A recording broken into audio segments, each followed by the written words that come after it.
Traffic police का mission operation 225। Traffic police का तुगलकी फरमान, दिल्ली के कार मालिक परेशान। जी हाँ, आपने गलत नहीं सुना। दिल्ली में ट्रैफिक पुलिस के लिए कोटा तय हुआ है। कोटा हर एक क्रेन को हर रोज 25 गाड़ियां टो करने का, और जिस क्रेन ने ये कोटा पूरा नहीं किया तो उस क्रेन के तमाम कर्मचारी नौकरी से गैर हाजिर माने जाएंगे। ये है दिल्ली पुलिस का टो मिशन 25। इस मिशन के बारे में आपको खुलकर बताएं, उससे पहले जरा एक सच को सुन लीजिए। गाड़ी को स्पीड से उठाओ। स्पीड तो इतनी स्पीड तो है नहीं, कोई भगवान तो है नहीं हम उठा लेंगे दम फटाक से, तो हनुमान तो है नहीं जो उठा लेंगे। जाहिर है मातहत अपने अफसर की बात नहीं मानेगा तो उसकी नौकरी कैसे कायम रहेगी। लिहाजा इनके निशाने पर पहले वो गाड़ियां होती हैं जो नो पार्किंग जोन में खड़ी होती हैं, उन्हें क्रेन टो कर लेती है। लेकिन जैसे जैसे दिन चढ़ता है निशाने पर वो गाड़ियां आ जाती हैं जो पार्किंग जोन में खड़ी होती हैं।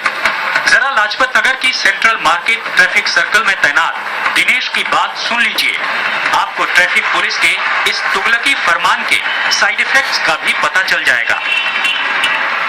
वो जल्दी में बोले कि तेज चलाओ, अब उसमें जाके वो गाड़ी में ठुक गई। 25 गाड़ी उठाने का रहने कम से कम 18 तो चलान देना पड़ रहा है। क्रेन पर तैनात इन लड़कों की माने तो 12 घंटे की ड्यूटी में 25 क्रेनों को टो करने के इस फरमान को मानना न तो आसान है और न ही मुमकिन। लेकिन सच ये भी है कि टीआई साहब के आदेश न मानने का मतलब है रोजी रोटी से हाथ धोना। हालांकि क्रेन पर तैनात लड़कों के इल्जामों के उलट ट्रैफिक पुलिस के अफसरों की दलील कुछ और ही है। इस पूरे मसले पर जब हमने ट्रैफिक पुलिस के स्पेशल कमिश्नर सुधीर कुमार से बातचीत की तो उन्होंने साफ तौर पर कहा कि 12 घंटे की ड्यूटी के दौरान क्रेन वालों को कितनी गाड़ियां टो करनी है इसका कोई तयशुदा आंकड़ा नहीं है, जबकि क्रेन वालों का दावा है कि अगर उन्होंने 25 का आंकड़ा पार नहीं किया तो उनकी नौकरी खतरे में है। कैमरामैन संजय खान के साथ राम किंकर सिंह, दिल्ली आज तक। दिल्ली ट्रैफिक का बंदोबस्त 43 सर्कल में बटा हुआ है। एक सर्कल में कम से कम एक क्रेन जरूरी है। कुछ सर्कल तो ऐसे हैं जहां 2 या 2 से भी ज्यादा क्रेन तैनात है, यानी मोटा मोटा हिसाब कम से कम 50 क्रेन दिल्ली में तैनात है। ऐसे में सीधा गणित कहता है कि रोजाना दिल्ली में 1250 गाड़ियां दिल्ली पुलिस उठाती है। जरा सोचिए उसकी कमाई कितनी होगी, कितना खर्च।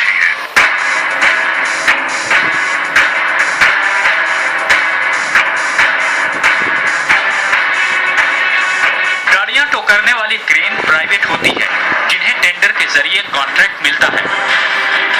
करार में शर्त है कि हर एक क्रेन पर एक ड्राइवर और 2 हेल्पर जरूरी हैं और एक ट्रैफिक सर्कल पर कम से कम एक क्रेन तो तैनात होगी और 12 घंटे में उन्हें गाड़ियों को टो करने का काम करना होगा।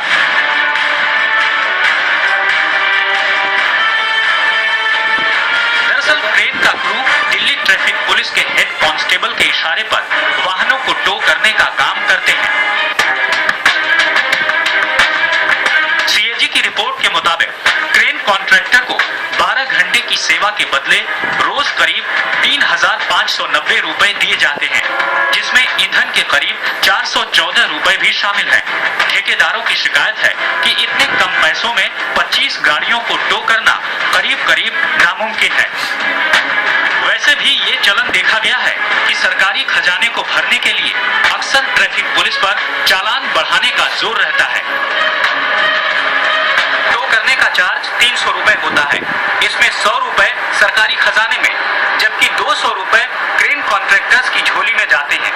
दरअसल सरकारी खजाने में रकम ये तय करती है कि क्रेन कॉन्ट्रैक्टर्स और ट्रैफिक पुलिस के बीच रिश्ता क्या है, और अगर खजाने में रकम कम होती है तो न केवल चालान बढ़ाने का प्रेशर आता है बल्कि दोनों के बीच रिश्ते में आपसी खींचतान भी होती है।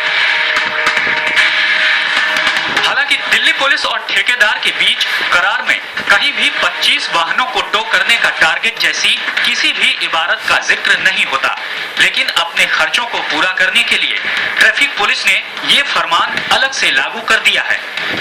राम किंकर सिंह, दिल्ली आज तक। और अब चलिए आपको कुछ वक्त पहले की उन तस्वीरों की याद दिलाते हैं जब ट्रैफिक पुलिस उस गाड़ी को टो करके ले जा रही थी जिसमें एक बच्ची सो रही थी।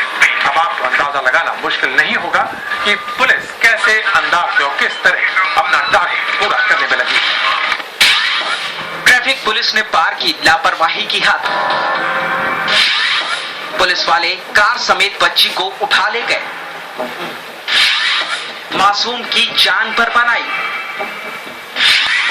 लीपापोती में जुटी पुलिस। राजधानी दिल्ली की पुलिस ने शनिवार को लापरवाही की सारी हदें पार कर दी। सड़क के किनारे खड़ी कार को टो करते वक्त दिल्ली ट्रैफिक पुलिस के जवानों की नजर कार में बैठी 3 साल की बीमार मासूम पर नहीं पड़ी।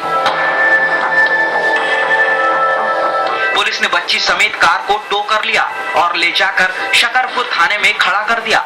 हद तो तब हो गई कि इसके बावजूद पुलिस के किसी जवान की नजर 3 साल की नंदनी पर नहीं पड़ी। बेचारी नंदनी कार में काफी देर तक फंसी रही। कार बंद होने की वजह से अब उसे सांस लेने में दिक्कत होने लगी थी। दरअसल नंदनी को टाइफाइड हो गया था। नंदनी के पिता अनिल बेदी उसे डॉक्टर को दिखाकर वापस ला रहे थे। रास्ते में दवा लेने के लिए अनिल ने कार सड़क के किनारे खड़ी कर दी और दवा लेने चले गए, लेकिन जब वो लौट के आए तो उनके होश उड़ गए। मैंने विकास मार्ग में अपनी गाड़ी 2 मिनट के लिए साइड में लगाई थी। केमिस्ट के सामने दवाई लेने गया था, तो मैंने अपनी वाइफ को बुलाया वहीं पर ही। मैंने उससे पूछ रहा था दवाई कौन सी लेनी है। मेरी बेटिया पीछे सो रही थी और ये बीमार है, इसका वहाँ पर पर्चा भी है इसकी दवाई का, जो दवाई हम ले रहे थे वहाँ से। तो इतने में पता चला जी पीछे हमारा बच्चा सो रहा था और क्रेन आई और गाड़ी उठा के ले गई। अनिल ने फौरन 100 नंबर पर फोन कर पुलिस को बुला लिया। पुलिस को मौके से पता चला कि एक कार को ट्रैफिक पुलिस उठाकर ले गई है। जब पुलिस अनिल के साथ थाने पहुंची तो वहां कार दिखी और कार में खेल रही सुरक्षित नंदिनी भी। इस मामले में दिल्ली पुलिस के जवानों ने जिस लापरवाही से काम किया है उसकी वजह से एक मासूम की जिंदगी ही खतरे में पड़ गई। अब नंदिनी के पिता उन पुलिस वालों के खिलाफ कार्रवाई चाहते हैं जिनके चलते उनकी बेटी की जान खतरे में पड़ गई थी। मनोज के साथ राम किंकर सिंह, दिल्ली आज तक। में अभी वक्त एक छोटे से ब्रेक का। ब्रेक के बाद हम फिर हाजिर होते हैं। आप बने रहिए हमारे साथ।